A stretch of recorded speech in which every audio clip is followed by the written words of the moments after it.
Anna Dilworth, and I have lived in Brisbane for over 30 years. Very early on in 1991, the developer had proposed housing on the Brisbane Baylands under a negative declaration, which would have declared that there was no environmental issue to be concerned of for housing. And I did some public records requests and found out that the environmental agencies were making decisions about Brisbane for which even the city of Brisbane wasn't being CC'd on, and got me very concerned.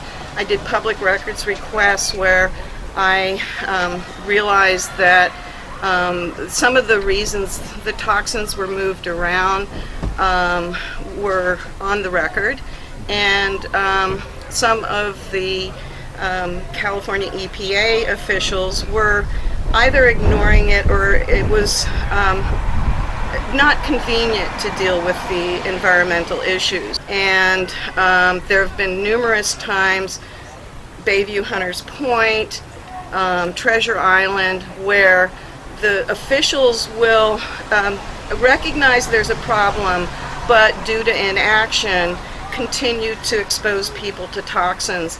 And for that reason alone, I am totally opposed to housing.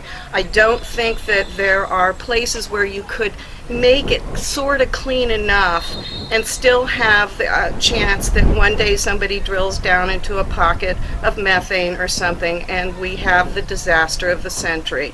So it's not being done in the interest of human health and safety, and for those reasons I'm opposed to housing, in spite of the fact that it appears on paper to be a very desirable thing, but this isn't land.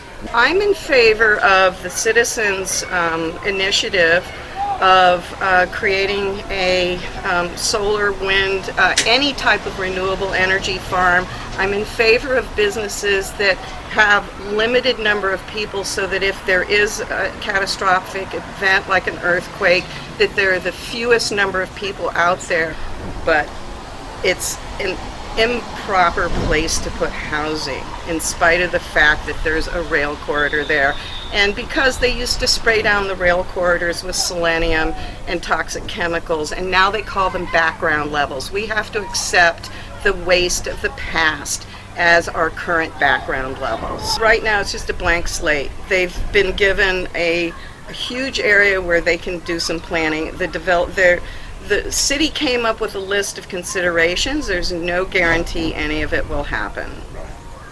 Well, I realize that Brisbane's a small community and we need to reach out to a larger community that, and in fact we could be the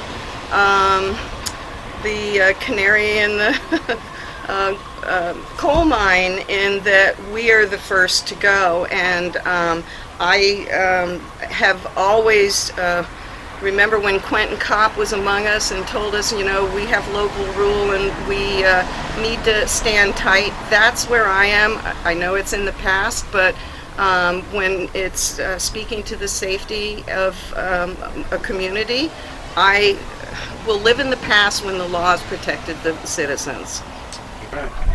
So, you know, if I did run for council, if I were on council, I would have rezoned this open space until it's fully cleaned, period, no questions asked. Yeah. Well,